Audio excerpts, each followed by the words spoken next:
Good afternoon and welcome to Raca Con at CCS. My name is Gerardo Aldana and I'm privileged to serve as the Dean of the College of Creative Studies. We are so pleased that you are joining us for this event as we press through to provide our students with rich educational experiences despite the pandemic conditions we find ourselves in.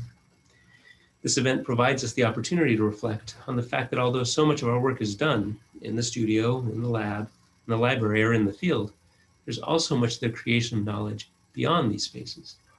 Like the proverbial apple on Sir Isaac Newton's head, as scholars we are often bonked onto the path of a new breakthrough in entirely non-academic spaces. Or it may come as we ponder the engagement with another critical aspect of knowledge creation, sharing what we have learned and what we have created. We therefore push forward our scholarly pursuits, even as we are away from campus. In the presentations to follow, you'll hear, for example, about Amelia's poetic zombies, Caroline's bioinformatics study of tau oligomers, and Dylan's use of Iwasawa theory, which itself builds from a mathematical tool developed by Évariste Galois, the young mathematician of the early 19th century, who died tragically in a duel of pistols at 25 paces. You won't be hearing more about that duel, but you will hear about the work Galois inspired, carried out now at UC Santa Barbara, made possible because he wrote his ideas down and shared them with his colleagues. So yes, sharing work is key to the overall scholarship enterprise, and has taken on a specific form for this year's Raca Con.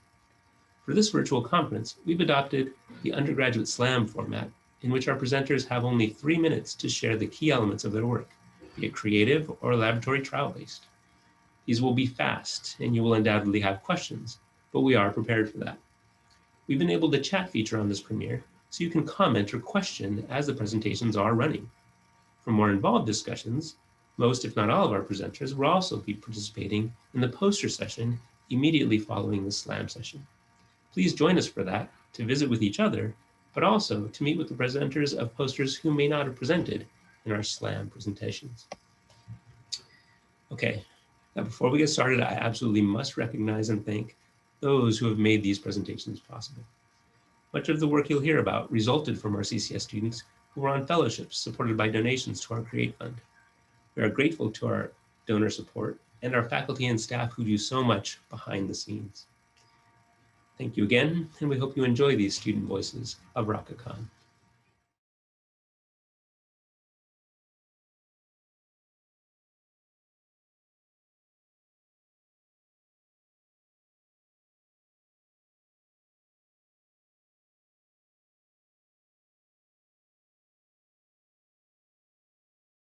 Hi, I'm Patrick Tran, and I'm a third-year physics student, and I'm doing research with Dr. Paul Atzberger in the math department on computational models of protein phase separation on curved surfaces. In biology, it's well known that geometry plays an important role in the function of biological systems. This phenomenon is well observed on the scale of organisms, such as the beaks of birds, down to the cellular scales, such as the different types of shapes of cells, as well as the molecular and chemical level, such as the different types of proteins we have. For our research, we've been focusing on the shapes and the structures of cells. And as a physicist, what I've been looking into is how geometry affects these interactions and physical systems within these cells. And one physical phenomenon we've been looking into is something called phase separation. Phase separation is the phenomenon of creating two distinct phases from a homogeneous mixture. One simple example is a mixture of oil and water. No matter how much you mix these liquids together, the liquids will always split into two. And this is an example of liquid-liquid phase separation. Now, protein phase separation is exhibited on cells where proteins form a droplet-like cluster. And this is believed to lead to the formation of vesicles and other cellular microstructures. And for our research, what we've been looking to is membrane proteins, which are proteins that are embedded in the surface of cells. And these proteins exhibit a chaotic motion called Brownian motion due to the fluid-like nature of the bilayer. However, running particle simulations of this makes this a very hard problem due to the complex geometry of these cells. So we have been developing a model that allows us to run these particle simulations that incorporates the geometry into their dynamics. We've been developing this model so we could apply it to neuronal dendritic spines, where neuronal dendritic spines are knob-like protrusions at the end of neurons that allow for connections between other neurons. And we've been looking into this because there are two proteins called SYNGAP and PSD95, which bind together on the dendritic spines, as you can see here in these droplet-like formations here. And it has been hypothesized this phase separation is what leads to the formation of these dendritic spines. In this past summer, we've been working on a theoretical and computational model for simulating proteins on these complex surfaces. And to go into the technicals, we've been using Markov chains to model how proteins jump across the surface, and we've been inducing clustering by embedding these particles in a fluid-like phase field. In these first set of simulations, we've been working on very simple surfaces, such as the plane. As you can see, we could already replicate those droplet-like formations such as here, and here, and here.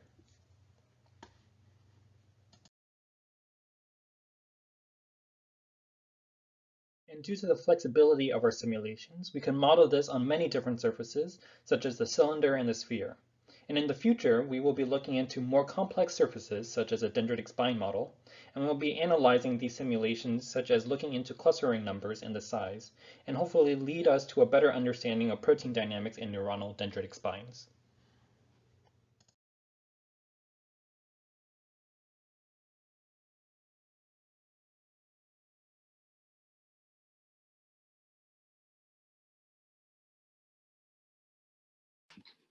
Hello, my name is Marina Soylova, and today I'm going to be talking to you about opsin expression in disparate cell types in Hydra vulgaris. And yep, that is the mouth of the Sarlacc pit from Return of the Jedi edited onto the head of a Hydra. Speaking of Hydra, what are they? They are small freshwater invertebrates in the phylum Cnidaria. They have no eyes, and yet they can sense light. They do this by expressing opsins, which are light-sensing proteins. They serve as the first step in the phototransduction cascade, which converts light into an electrochemical signal that can be detected by cells. At the beginning of the summer, I had two questions. What types of cells are expressing opsins, and when in the differentiation trajectory are these genes being expressed? I started off with a single-cell RNA sequencing dataset because I wanted to get an understanding of gene expression at the cellular level. I then used phylogenetically informed annotation in order to compare known opsin sequences to the ones that are in the dataset. Whatever matched was then put into a visualization program that was able to plot opsin expression over reconstructed cell differentiation trajectories. What did I find? Well, I found 28 opsins in all three of the main lineages in Hydra. Some of these opsins were even being expressed in non-neuronal cell types, which is really interesting because this could mean that there are non-neuronal cells that are expressing opsins in order to sense and respond to light. This could also mean that there are non-neuronal cells that are expressing opsins for purposes other than sensing light. We also noticed that there was an increase in opsin expression in the body column cells of the ectodermal lineage before differentiation. In Hydra, the progenitor cells will migrate up the body column as they differentiate, and so this peak could be ectodermal progenitor cells expressing opsins just before cell fate decision. We also looked at other phototransduction cascade genes because opsins cannot work alone. They need other phototransduction genes in order to be able to be used by the cells in order to sense light. The next step in my research is to use weighted gene co-expression network analysis, WGCNA, in order to understand the extent and the degree to which these opsins are being co-expressed with their phototransduction cascade counterparts. Thank you for your time.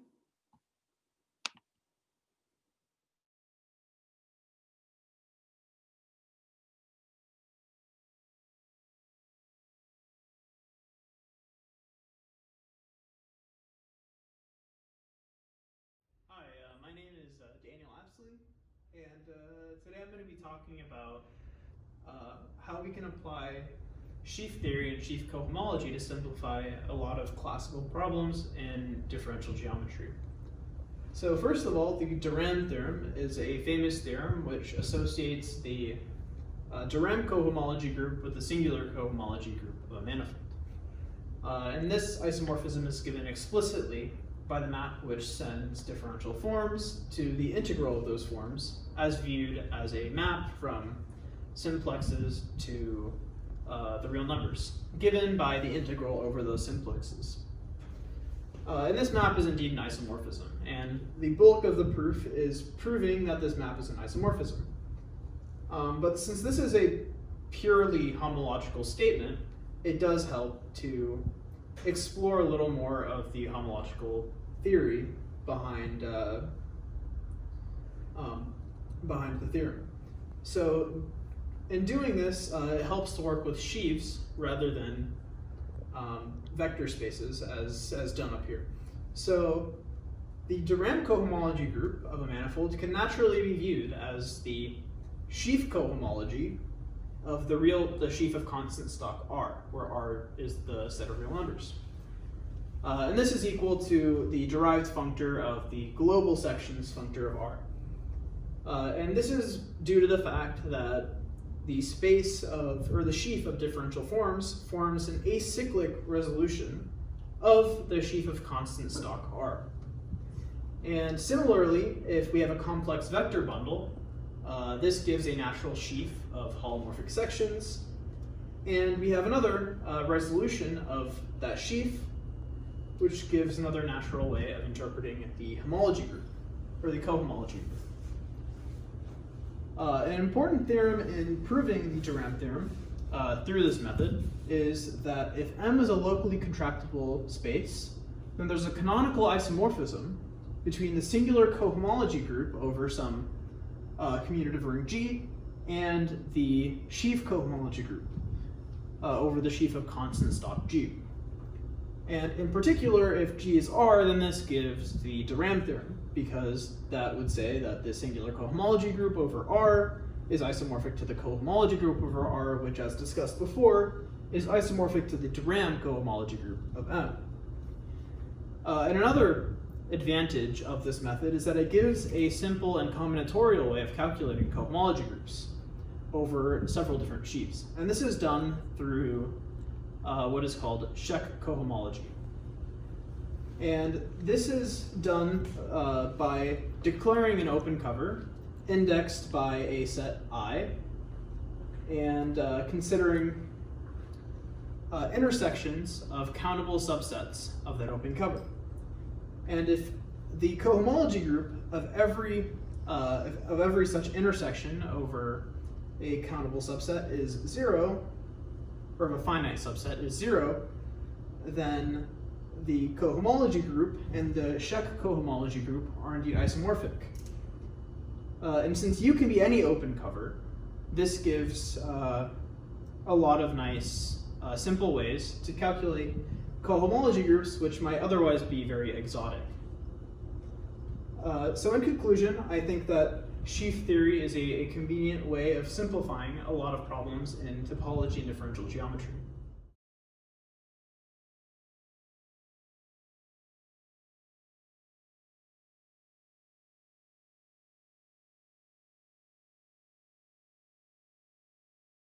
Hi, I'm Ben Darnell, and I will be presenting my summer research project on automating problem creation. My faculty advisor is Ben Hardikoff. First, I'll give some background.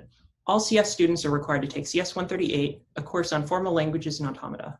This class teaches students about different kinds of decision problems, which are questions that can be answered either yes or no, like is the number n prime, or does the string s contain the substring ab at least twice?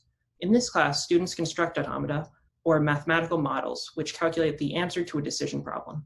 On the right is a diagram of a DFA, a type of automaton that consists of states and transitions.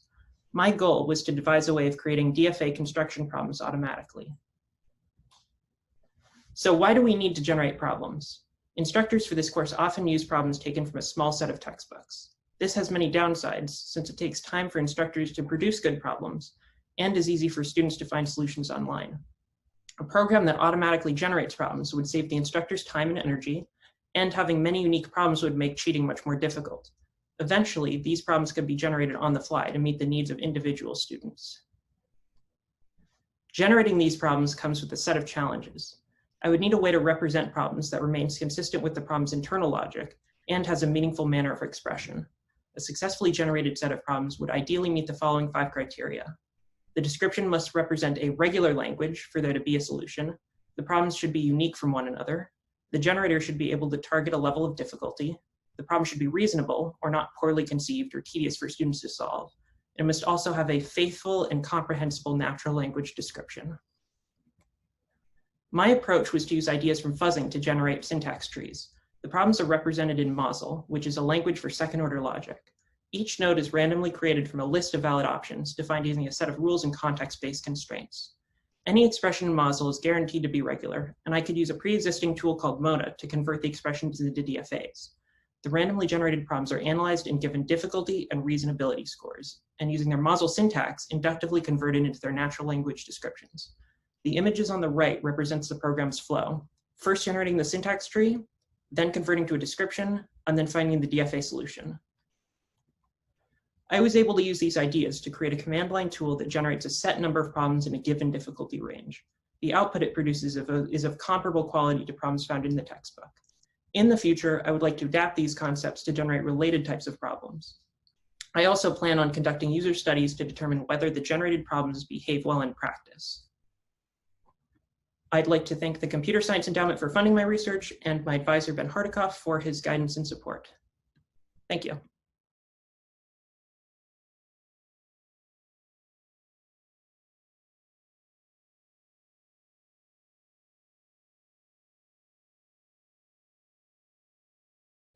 My name is Vivian Walman-Randall.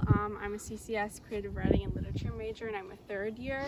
And the project I am presenting at Raca Con is called An Ocean Apart.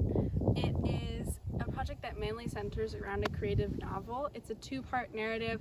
One part of my narrative centers around a pirate who sails the Atlantic in the 1700s, and she is a woman. And the other part of my novel is contemporary, set in modern day, and it's about a journalist who also sails the Atlantic on a art and science research vessel. And besides just creative work, I also do a variety of other mediums to showcase my research and process. One of these is my website, which is vivianwalmanrandall.com.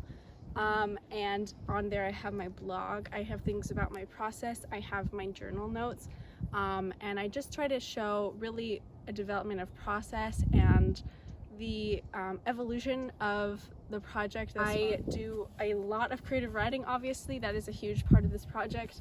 I do, right now I'm doing something called NaNoWriMo, which is National Novel Writing Month, and I'm writing about 2,000 words a day right now.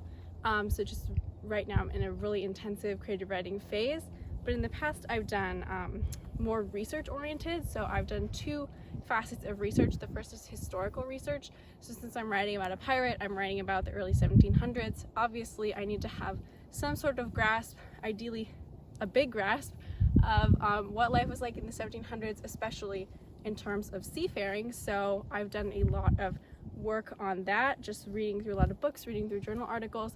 I've written a research paper about what life was like for the two main female pirates we know, which are Anne Bonny and Mary Read.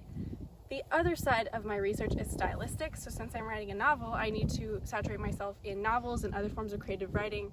And so I've been doing this past summer and still now a lot of reading of various novels. I've read Tommy Orange's There. I've read Prodigal Summer by Barbara Kingsolver, and just a whole variety of different texts that influence my own work.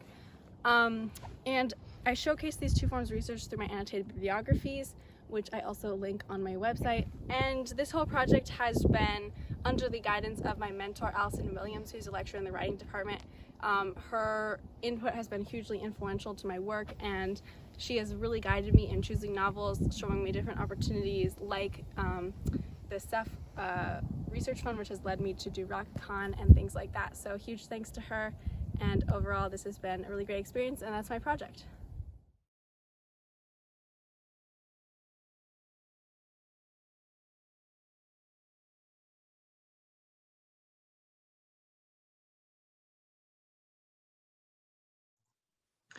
A suite of rocks that span New Mexico and into southern Colorado, plotted here, are the only known example of active geological or tectonic processes in the region early in the Cambrian period. Although the majority of research on these rocks have been for their economic potential owing to the high concentration of rare earth elements, some research has been dedicated to the genesis of these rocks. This research has indicated that these rocks formed during the incipient stages of continental rifting, which ultimately failed. This is known as an holocogen. However, this conclusion has been hindered by the absence of solid geochronology. There is much variability in the determined ages across the suite, even in single locations. Plotted here is all the determined ages from the Iron Hill carbonatite plug, one of the best studied locations in this suite. The ages span nearly 400 million years, despite having been determined from a single location. This is partially due to using different methods, radiometric decay chains, and mineral systems. Nonetheless, this scatter, which is evident across the suite, obscures important geographical and compositional trends. This summer, I collected 6 samples that span the geographical and compositional range to provide future zircon uranium-lead ages at UCSB's laser ablation inductively coupled plasma mass spectrometer facility to resolve the scatter and age data. The main targets of this study were primary cyanites, as pictured here. Cyanites are primary igneous rocks that are similar to granite, but silica deficient. Here I've pictured samples from the Sangre de Cristo cyanite, A, which has never been dated before, Democrat Creek cyanite, B, and the Florida Mountain cyanite, C, which was generously donated by Dr. McLemore, who is the principal geologist of the New Mexico Bureau of Geology and Mineral Resources at New Mexico Tech. Secondary sampling targets were chosen to include other compositions in the suite, namely carbonatites, epicyanites, and mafic and ultramafic cumulates. Carbonatites are silica-deficient primary igneous rocks composed of carbonate minerals and is represented here by the Limitar Mountain carbonatite, F. Epicyanites are compositionally identical to primary igneous cyanites, but are not igneous rocks, having been instead modified by an aqueous fluid. Epicyanite samples come from the Cabottle Hills, D, and Lobo Hills, E. These 2 samples were also donated by Dr. McLemore. Lastly, mafic and ultramafic cumulates are rocks that accumulate as a magma evolves. In this suite, cumulates are limited to Colorado, and I've sampled some of the Democrat Creek cumulates, B. It is unlikely that these cumulates will yield zircon crystals for dating. However, they're important for understanding the magmatic evolution of this suite. In the future, I will be using these samples I have gathered this summer to provide new zircon uranium lead ages. Further, using literature whole rock geochemical data, I will try to understand how these compositions are linked. One proposed model is the evolution of mantle-derived melts through the hypothetical carbonatite silicate melt immiscibility field. This model uniquely provides all the materials needed to generate the suite, but the model has been hindered due to a lack of geochronology. My work will help remedy this, and on a larger scale, help determine the validity of the proposed New Mexican holocogen.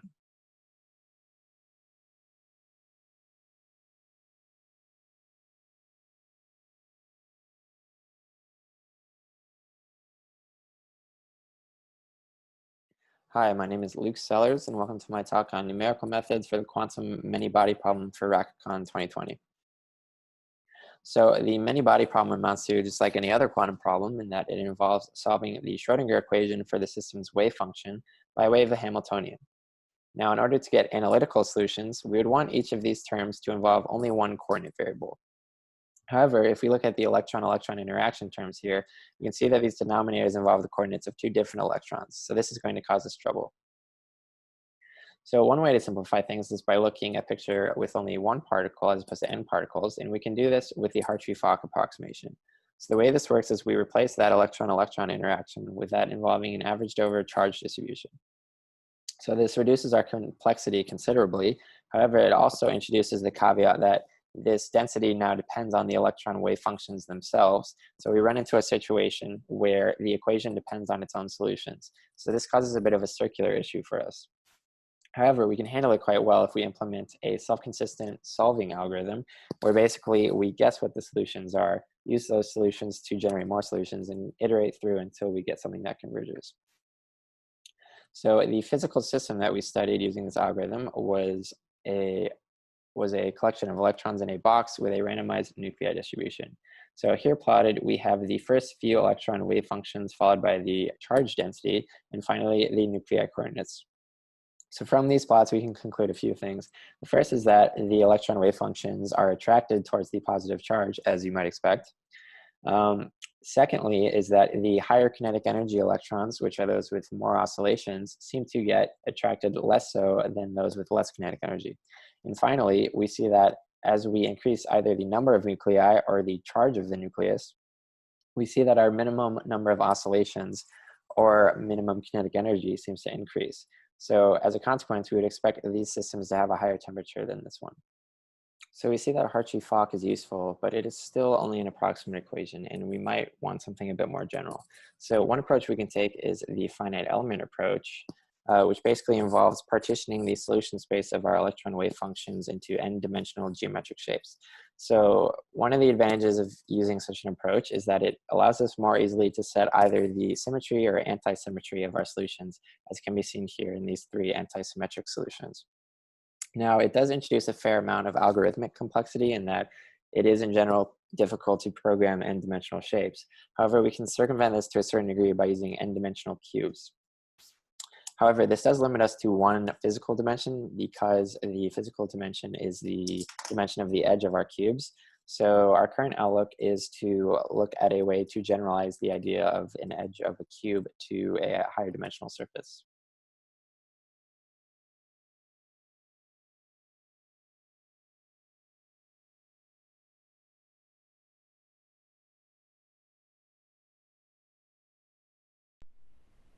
Good news, everyone! You have what it takes to be novelists. If you want to be an author, you have all of the resources at your fingertips, except for an agent. If you can or want to write a fiction book, this talk is for you. I know that you must be very bright, because you're still here, so I'll be skipping over how exactly one writes their own book, because I am sure that you all know exactly how to do it. If you don't, I highly recommend picking up a copy of Save the Cat or Save the Cat Writes a Novel in order to see how a story purrs and how you can make one too. Today, I'll be taking you through why and how you can find an agent. Agents are contract business experts who represent your book and try to sell it for the highest price at a publishing house because they take 15%. They want you to succeed because they also take a percentage off of your royalties. They're also huge literature nerds and love your books as much as you do blah de blah de blah.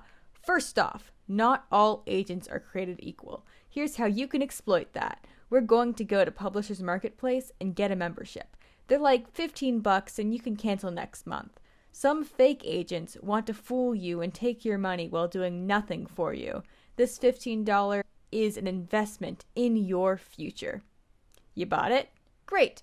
Now we're going to use the deal makers search to find agents. As I said before, not all agents are created equal.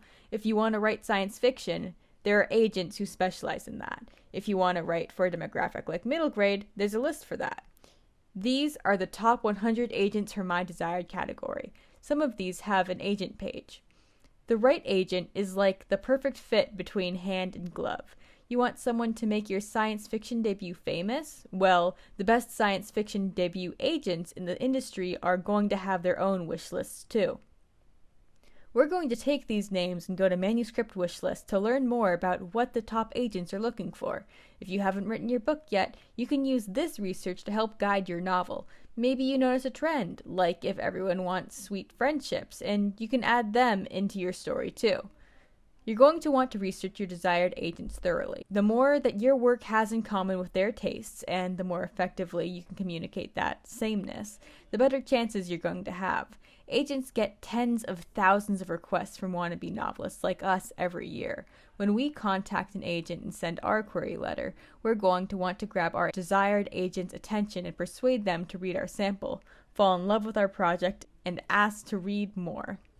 If you're interested in hearing more from me about agents, how to make the materials that you need to send them, and my journey writing a book this summer, check out my project's accompanying blog at authorinsecurities.com. Or don't. Thank you and good night.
Hello, my name is Sriram, and I'm going to be talking about how we created a species-level cephalopod phylogeny to resolve major and minor clades.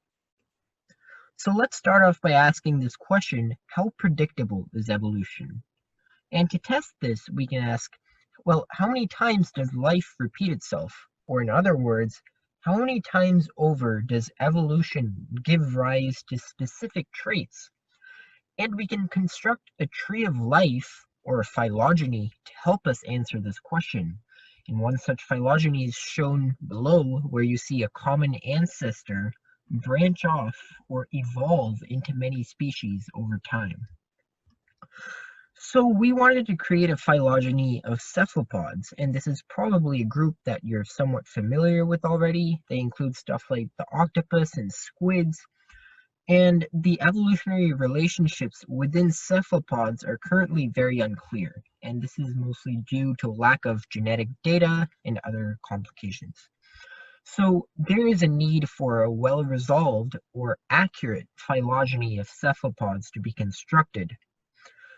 And another thing we can do with this phylogeny is track the evolution of traits such as bioluminescence, or the ability for an organism to produce light, such as the squid in the bottom left is doing. So we created this species-level cephalopod phylogeny, and it's a very comprehensive phylogeny in that it samples a lot of species. And when we analyze this phylogeny at such a fine scale, we find that relationships within cephalopods may be more complicated than we previously believed. For example, while some groups, such as these serrate octopuses, were closely related and agreed with phylogenies of previous studies, groups such as this Gonadidae had members which were actually looked to be really distantly related to each other. So for taxonomic purposes or classification purposes, we can use this phylogeny to resolve these unclear relationships. And another thing we can do is map traits onto this phylogeny to estimate the independent origins of those traits. And what this means is that for each of these species, we would say, does it have bioluminescence or not? And we would mark that. And by doing that, we can essentially go back in time and see how many times is life created bioluminescence within cephalopods, and why? What advantage does bioluminescence confer to cephalopods? Thank you for listening. Check out my poster, and see you later.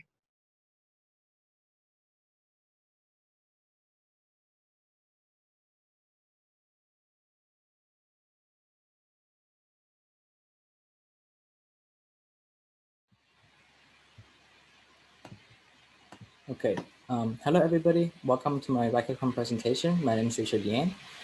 Today I will talk about how fourfold order can emerge in a prokaryotic embryo through active choreography of cells. The fourfold order in the prokaryotic embryo is shown in the figure here. What that means is that cells on the tissue layer essentially forms distinct rows and columns. And as an embryo, this is an example of an active matter system. And active matter system, they are inherently very noisy and very dynamic. And as you can see here, cells are constantly dividing as the embryo grows, right? And this division introduces defect into the fourfold order. It breaks this one distinct row into two. But as it turns out, the division actually helps the embryo to build fourfold order instead of destroying it. And to go about this, what this means is that the division must be actively choreographed and must not be random. And there are two ways how this can happen. One is through the mitotic wave, and the second one is through the AP division axis. But firstly, since we're only interested in the single layer of tissue on this spherical embryo, we take this single layer that wraps around, conformally map it into a 2D plane, and then we'll do cell segmentation and tracking. And what we found is, and here's the result of the figure and the movie. What we found is that the division always happens in the center first. We'll be clear here. It always happens in the center first, and it propagates laterally to the edges. And on the anterior to posterior and the whole tissue layer, division always initiates in the head region first, the anterior, and propagates as a wave to the tail region. And another example of the active choreography, the second mechanism, is the preferential division axis along the AP axis. As you can see here in this little movie, when cells are about to divide, they actually actively reorient its axis such that when new members are introduced to the system, to the grid, this new member will automatically pop into the right slot, vertically right slot of this fourfold order. And these two mechanisms are how the fourfold order can in fact be generated and be maintained as the cells keep on dividing and as the embryo grow. And lastly, we plot a graph. We found a way to quantify this fourfold order. And indeed, what we found is that initially the fourfold order is not very strong, but as the embryo grows, as division happens through these two mechanisms, the fourfold order in the tissue actually increases to a peak value, and then it decreases later on. In summary, the active choreography of the tissue of the cells, which include the metallic wave and the AP division axis, help to generate and maintain the fourfold order in the parotid embryo. I'd like to thank my PI, Sebastian Stryken, and my grad mentor, Dylan Sislow, for their support and guidance. And I also thank my CCS advisor, Dr. Satya Guruswamy. And most importantly, I'll thank the CCS Summer Undergraduate Fund. And thank you to John and Susan Axline for their generosity. And thank you for listening.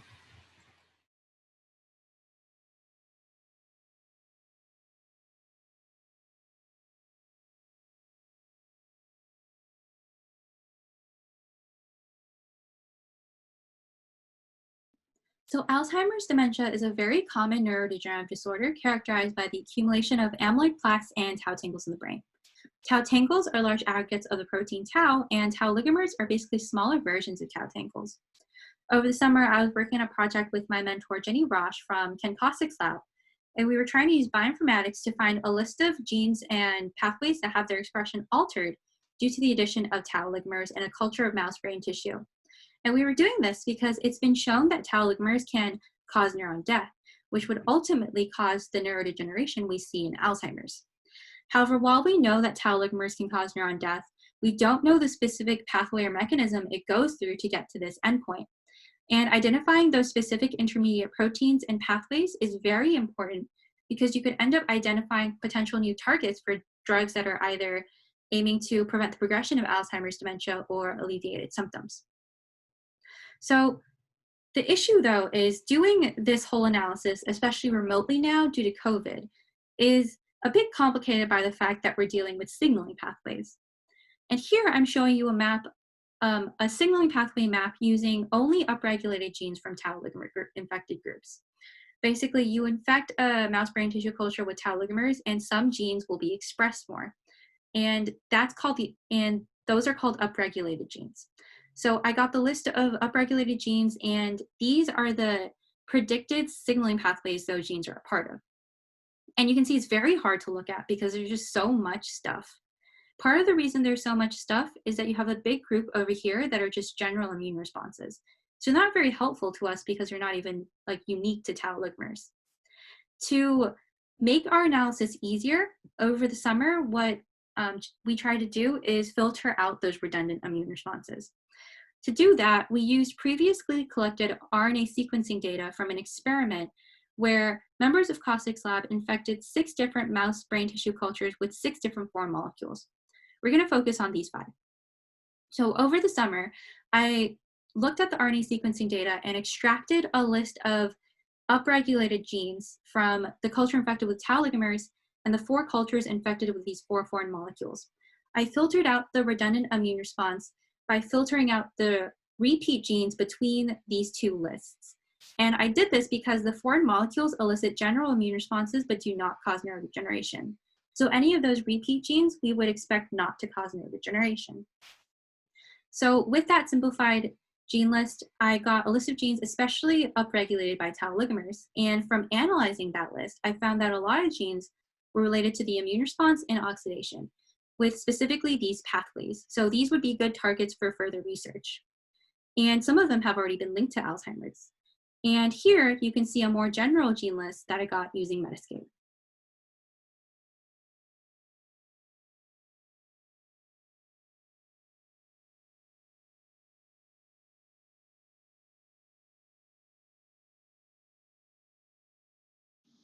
The day I told my Chinese mom I was plant-based, she made me instant ramen with chicken broth.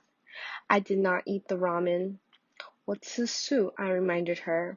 She told me, 吃素明天, eat plant-based tomorrow.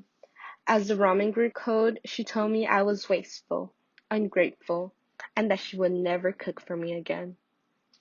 That was December 2018. I did not know why I put my foot down so adamantly.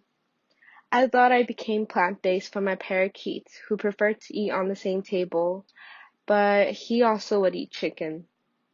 After taking a vegan literature class that had more to do with philosophy than literature, I learned that I preferred being plant-based flexitarian, vegetarian 6 days a week. It is possible for everyone to be plant-based, but the definition and experience varies, and that is okay. I eat plants because I have the capacity to raise them in my tiny apartment, while I do not have the space to honor a cow. I believe that consuming meat in moderation is better for a sustainable balance for Earth. Going to college in the very white, very affluent Santa Barbara, tasting home was expensive. The Asian markets did not accept food stamps, and the shelves of Albertson had a limited selection of Asian ingredients. Therefore, my fridge was filled with balsamic vinegar, hummus, and spinach. I thought of the avocado toast and spaghetti I enjoyed yesterday. I cannot remember the last time I had dumplings like the ones my family mass-produced and froze for quick breakfasts. When I started the summer project to write about food, I tried to write a week of Chinese food, but struggled to remember what Chinese food was. I cannot remember the Chinese pronunciation for the food I ate growing up. I thought, I'm not Chinese enough.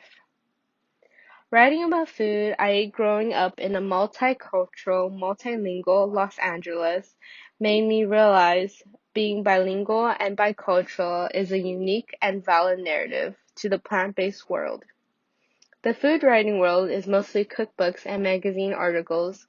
The creative nonfiction stories I crave are told by writers who are either Asian American or plant-based, rarely identifying as both. My name is Celine Poon, and I am on a mission to write my Asian American plant-based experience into existence. Join me on my Instagram at foodwithpoon and my website, celinepoon.com, for more adventures. Thank you for listening.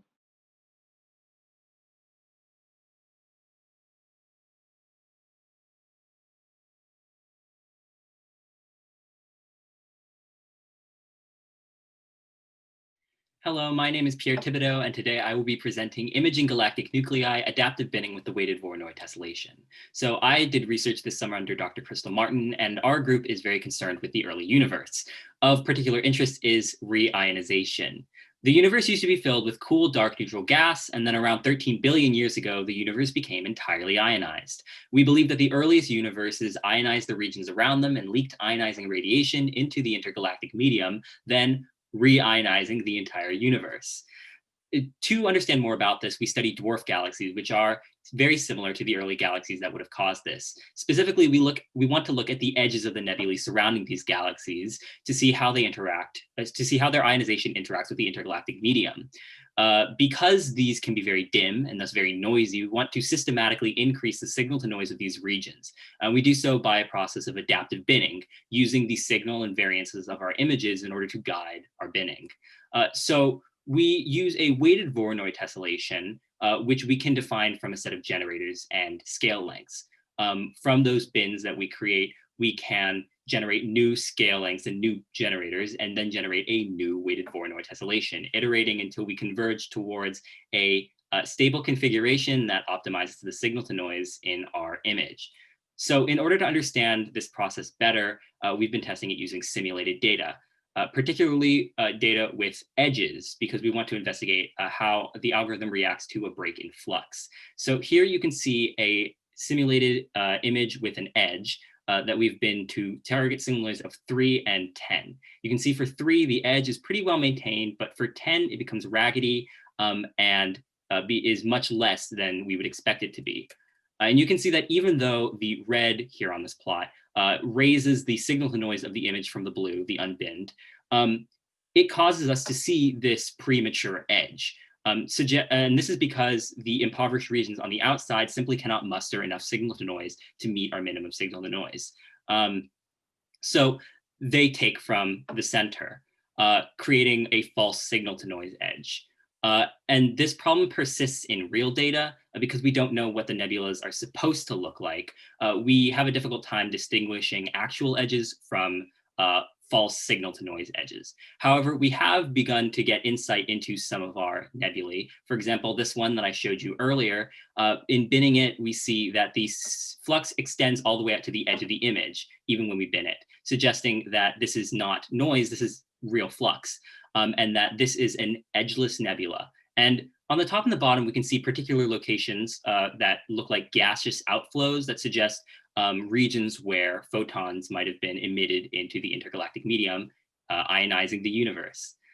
This research was made possible due to the generosity of John and Susan Axline. I would like to thank Dr. Crystal Martin, the members of my group, and my advisor, Dr. Guruswamy.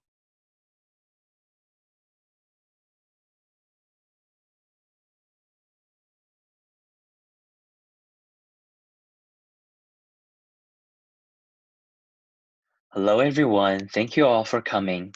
My name is Jim Wan. ProtoPink is our summer research project supported by CCS Summer Undergraduate Fellowship. The motivation for ProtoPink is to accelerate current hardware design and simulation. Let's now look at current hardware design flow. First, hardware designers need to specify a hardware to design on. Second, they need to create and simulate hardware design with the platform. Currently, Vivado is the most commonly used hardware design platform. Lastly, designers need to put their design overlay on hardware for testing. Now, let's look at ProtoPink developing process. We need to choose a hardware like before. For this project, we use Xilinx Pinkboard. And then designers create and put their design on the board with one command in Python. This project hides the complicated design platform behind. Designers only need to care about hard design than tedious platform. Furthermore, this hybrid compilation allows more optimizations opportunities in between compiling and running.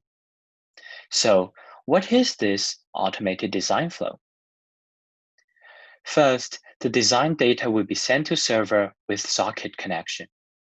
Server will then package data in a single block called IP, as shown as the red block below. Combine the single block with the core, then send the overlay back to the hardware with socket connection. Now, let's see how this works in code. On the left is a 32-bit adder design, which takes 3.68 minutes to finish the automated design process. On the right is the 32-bit multiplication design, which takes about 4 minutes to finish. Compared to the previous hardware design flow, designers not only spend longer time to do design, but also struggle with configuration issues. In the future, we will be testing with more complicated design and providing new protocol for large data transmission, pitching a paper for hybrid testing using ProtoPink. Our GitHub page can be found on the bottom link. Lastly, I want to thank summer undergraduate fellowship supporters, UCSB Arts Lab, UCSB Computer Science Department, and University of California, Santa Barbara. My project was made possible due to their supports. Special thanks to Alvin for mentoring and Professor Sherwood for advising. That's it for my presentation. Thank you all for coming.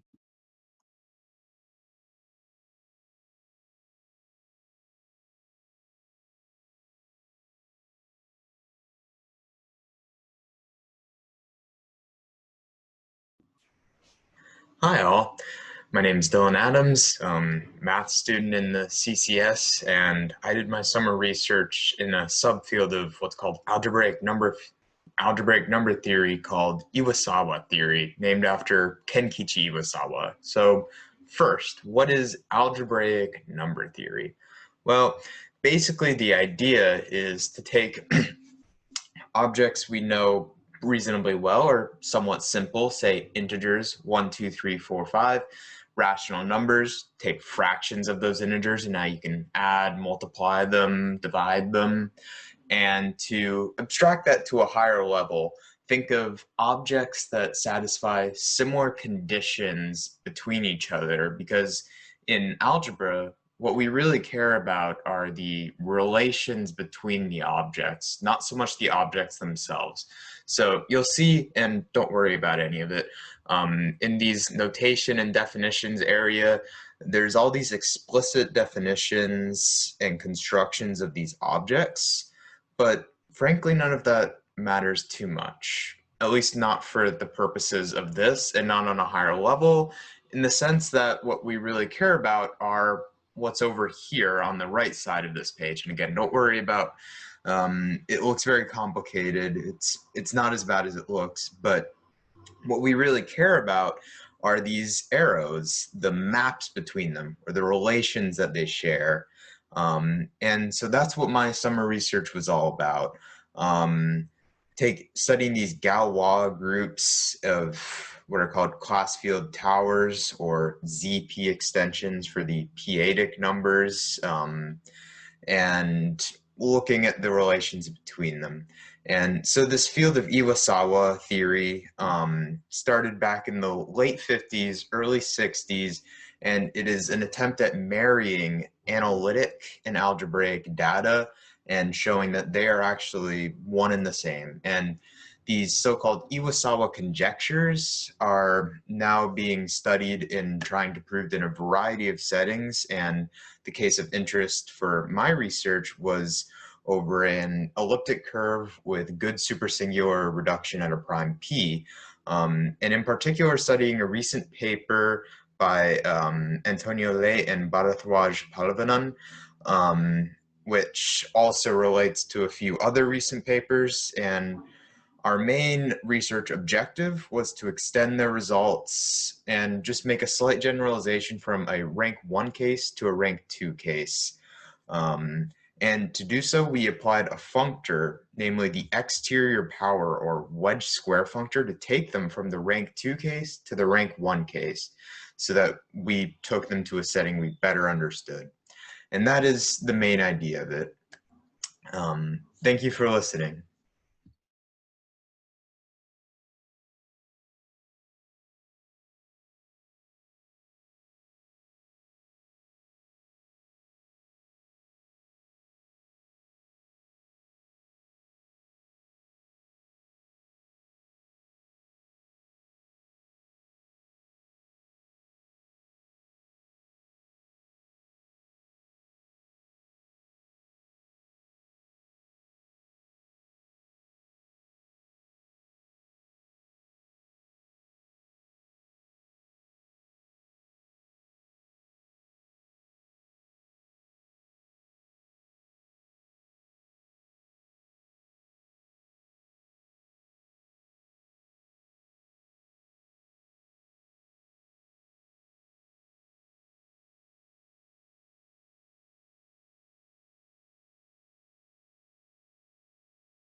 Have you ever wondered what happens down deep in the ocean past the point where light can reach?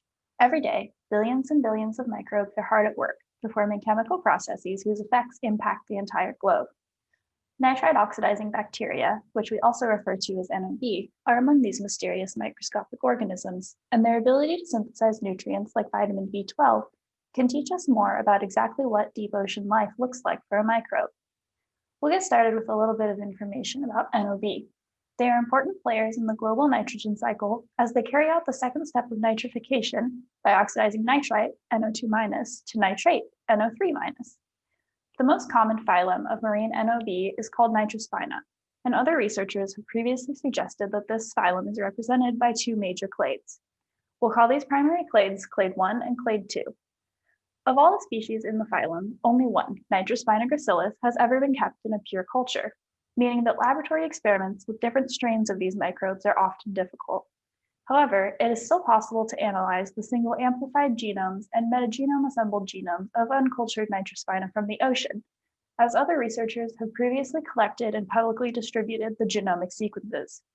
Here, we'll be looking inside the genomes of several uncultured Nitrospina species belonging to Clade 1 and 2 to investigate potential metabolic functions that relate to vitamin B12 synthesis. The analysis of Nitrospina genomes was centered around the use of a pangenome, which is a circular diagram of concentric rings. Conceptually, the term pangenome is used to refer to the sum of all genes in a group of organisms, and the visual representation of this sum shows the presence and absence of genes across their genomes. Each ring of the diagram represents an individual genome, and the dark and light colors represent the presence and absence of genes, respectively. The large cluster of dark spots on the right side of the circle represents a region where a large number of genes are present in nearly all of the genomes that we studied. This is referred to as the core region and typically consists of housekeeping genes common to many different phyla, as well as phylum-specific genes that are unique to Nitrospina. In this region, we found a gene for vitamin B12-dependent methionine synthase, indicating that vitamin B12 is needed by all Nitrospina for the synthesis of the amino acid methionine. Knowing that all Nitrospina require vitamin B12, the pangenome analysis was then focused on detecting genes predicted to be involved in this pathway. These genes were found exclusively in genomes belonging to Clade 2, indicating that members of this clade potentially have the ability to synthesize this nutrient on their own. As vitamin B12 synthesis genes were not detected in Clade 1, this clade likely needs to rely on other prokaryotes as a source of this compound. Looking to the future, we plan to build off of this finding through additional experiments that may relate metabolic potential to environmental distributions of Nitrospina in the ocean. Thanks for listening.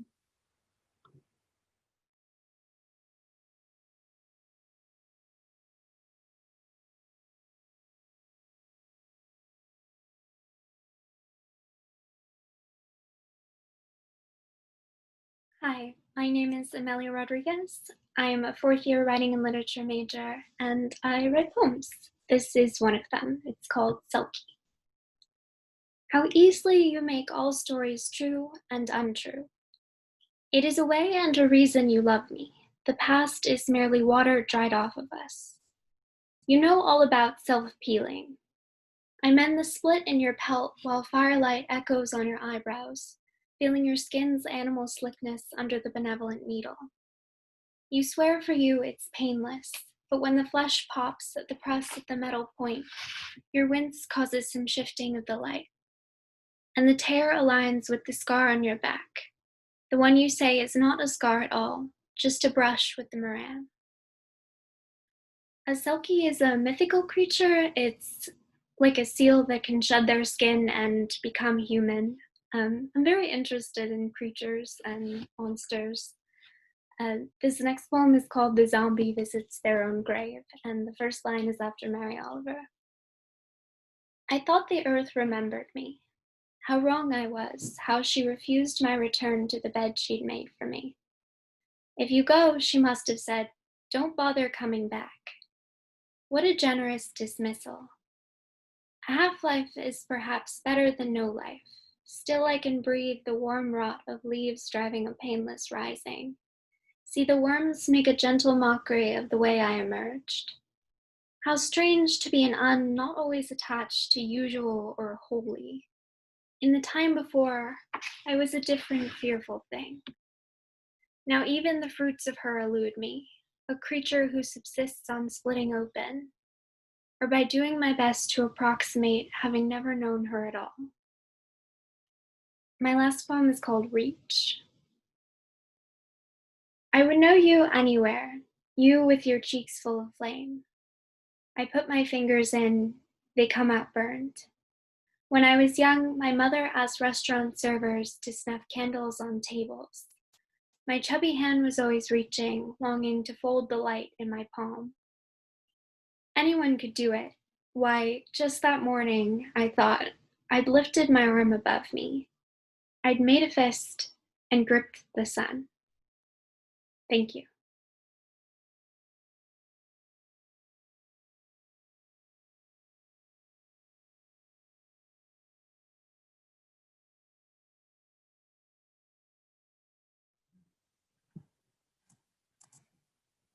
Herpes. You most likely just thought of the STD that looks like this picture. And you'd be right, but herpes is a lot more than just an STD, as it's caused by a virus aptly named herpes simplex virus, HSV, type 1 and 2. To be specific, the herpes that we are more familiar with is HSV2, but I'm here to talk about HSV1, which is what causes cold sores around your mouth, and this is oral herpes. It doesn't stop there, though. HSV1 is capable of something uncommon but much more sinister, infecting your eyes. Corneal infection via rubbing your eyes is typically how this occurs, but retinal infection, which is at another site, is significantly more dangerous, especially in immunocompromised patients. Let's give you some context. Here's a comparison of two retinas, one healthy and one plagued by acute retinal necrosis, ARN, which is caused by HSV1 infection. Pretty scary, right? It's characterized by late-stage infection and leads to progressive outer retinal necrosis and eventually blindness. So what can we do to address this?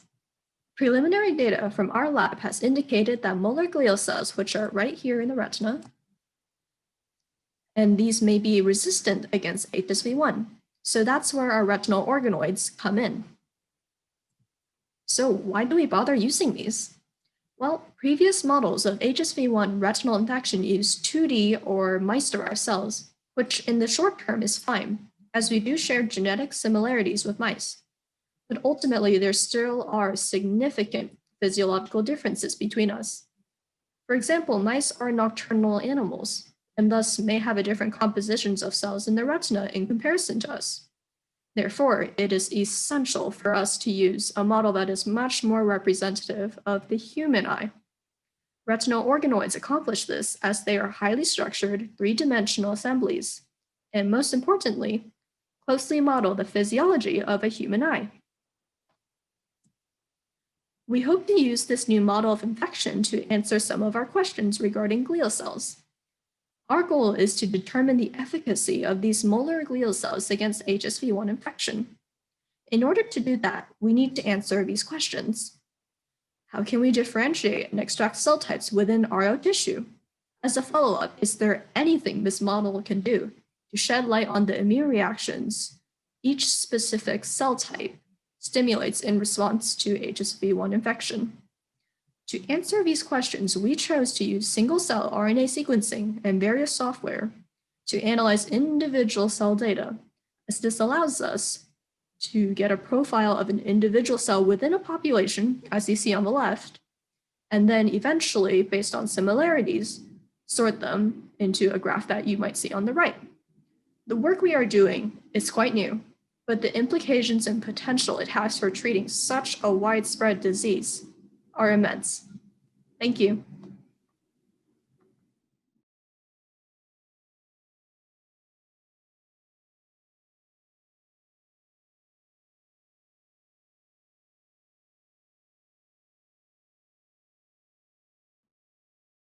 Okay, hi guys. So this is my presentation on what I did this summer. So it's on homomorphic encryption. So up until now, a lot of so people kind of had a distinction between the fields of cryptography and machine learning, but now with homomorphic encryption, this relatively new form of encryption, the field of doing machine learning on encrypted data is becoming more and more of a reality. So that's kind of what my research focused on. And so I made a bunch of extra slides. So one of the problems we had is that there's this one homomorphic operation, homomorphic multiplication. And because of this, there's a lot of noise buildup. And so what happens is if there's too much noise, one cannot decrypt properly. And in addition, after repeated homomorphic multiplications, there's also a size buildup. So to deal with these two problems, we have these rescaling functions and these modulus switching functions. But we want to try and limit the amount of times we have to rescale and mod switch. So the challenge for us becomes to solve this optimization problem. So one way we can try and solve this, one point of view which might help us, is to view our homomorphic addition, multiplication, rescaling, and mod switching as a directed graph. So any of these homomorphic operations then will become a node in our graph. So then the challenge becomes to insert the least amount of rescale and modulus switching nodes. So how do we solve this problem? Well, so the solution basically comes in this paper, which we ended up implementing, which basically says, wait until the scaling factor hits a sort of threshold or a waterline, as it calls it, and then we can rescale, and then insert the modulus switching appropriately afterward. So with this, consider this graph is after naive rescaling without, where we don't use the waterline technique. So the graph on the right, as you can see, it's very ugly, a lot of modulus switching and rescaling operations. But if we use waterline rescale, it becomes a lot nicer and a lot more efficient, and we can choose much better parameters. So that's a bit of the work I did this summer, trying to understand and implement these things. And yeah, further work will involve trying to understand more functionalities in homomorphic encryption. So thank you to Professor Koch and Sam Green, and thank you to the Kelly family for your generosity. Yeah, and thanks for watching.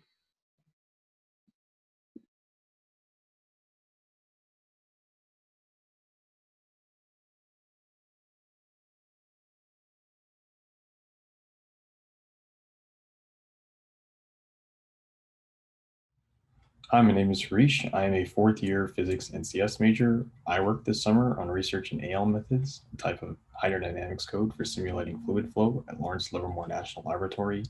My advisor was Sam Schofield, a computational physicist in the Weapons and Complex Integration Department.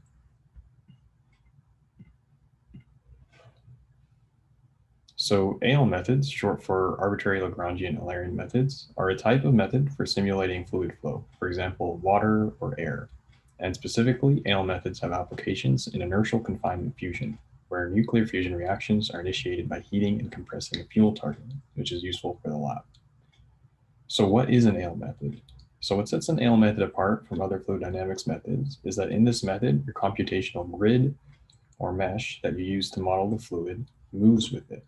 Once the fluid and once the computational grid or mesh have moved enough or become tangled, a smoothing step is called a mesh relaxation step, in which a new smooth mesh is computed.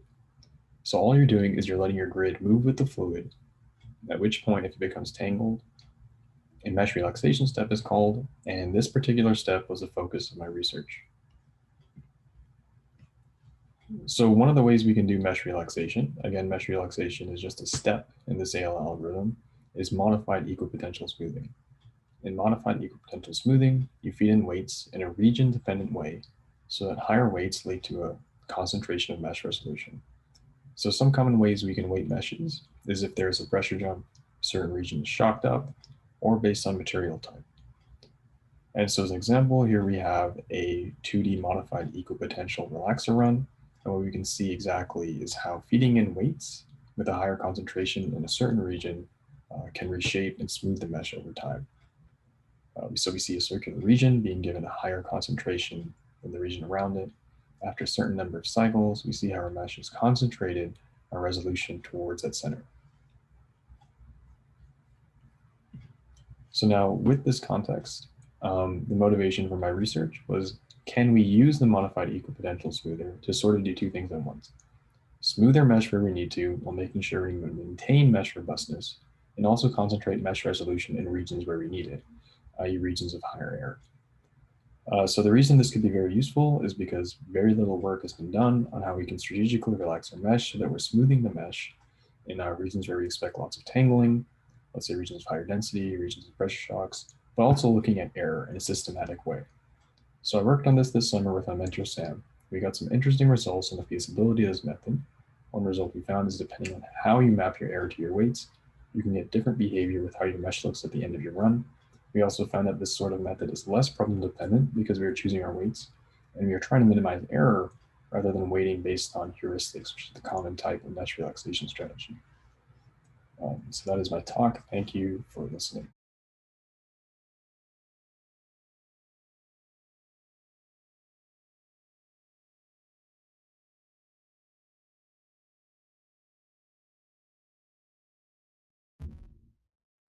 Hello everyone, my name is Vivian Huang, and I'm a junior CCS biology major. And before I go into detail about what CBAS is, I want to provide some background on how it came to be. During spring quarter, I was working on an analytical assignment for a CCS writing and literature course. For my assignment, I analyzed biographies of faculty in the molecular, cellular, and developmental biology department. Reading through long lists of professors' achievements often made me feel inadequate and unsure of myself. It was hard to see a future for myself in science when so many of the people I learned about and learned from didn't look like me or come from a similar background. A 2015 study published by the American Society of Cell Biology found that the community college students who were able to identify with non-stereotypical images of scientists had higher rates of success in their general education biology courses compared to students who could not. With this in mind, I decided to create the CCS Biology Alumni Seminar Series, or CBAS. CBAS is a seminar series that highlights the narratives of biology alumni beyond their time at CCS, their accomplishments, doubts, challenges, and triumphs. It's a seminar series that promotes diversity and gives voices to scientists who don't fit the traditional mold, to engage students who would otherwise feel alienated and overlooked by the scientific community. This fall, our speaker roster consisted of 5 CCS biology alumni, as well as a panel of graduate students that represent a wide variety of backgrounds. Speakers include Dr. Amber Kaplan, a senior advisory board member of the biotechnology company NK Max America, and Dr. Ronald Bale, vice president of the Howard Hughes Medical Institute, executive director of the Genelia Research Campus. Our speakers share their unique stories of personal and scientific growth, offering an alternative narrative to the perfectly cataloged facts that one can find online. I'm incredibly grateful to the CCS biology students pictured here that have helped me plan and run this series. The team has organized, researched, and conducted outreach. They've written thoughtful discussion questions, created beautiful advertisements, and mediated the talks with our alumni. Because of all their hard work, this endeavor was successful, and we're already planning another series for spring. And to end, I'd like to present to you all the CBAS logo. Not only is it a fun design, but it also encompasses what CBAS is about. With some guidance and support through connection and shared experience, the goldfish feels comfortable jumping out of its safe fishbowl to swim with the sea bass in the greater ocean, invoking the age-old CS adage that students are simply junior colleagues. And with that, I'd like to again thank all the members of CBAS, the alumni, our faculty advisor, Professor Stuart Feinstein, Professor John Lotto, Dean Gerardo Aldana, Director of Development Vinil Geronimo, and the CCS front office staff that made this project possible. Thank you all for listening to my presentation today. Hello, everyone. That concludes the first part of our Research and Creative Activities Conference. Thank you to all the attendees for joining us, and a big thank you to all of the presenters. Now, though the student talks portion of the event has finished, Raca Con is still going on. We will be holding a live virtual poster session on Gather.town starting at 3:15. If you haven't used GatherTown before, it is an online platform that allows users to interact using a spatial video chat feature. What that means is that you will be controlling an avatar in a virtual space, and when your avatar is near another person's avatar, your videos will connect and you can talk to each other. In the RacaCon virtual space, posters will be set up throughout the space for you to view. Presenters will be near their poster so that you can ask them questions about their projects. Furthermore, the virtual poster session will be split into 2 parts, with half the presenters at their posters during each session. Session A will run from 3:15 to 3:45, and Session B will run from 3:45 to 4:15. As a reminder, you can find a link to the virtual poster session in your email.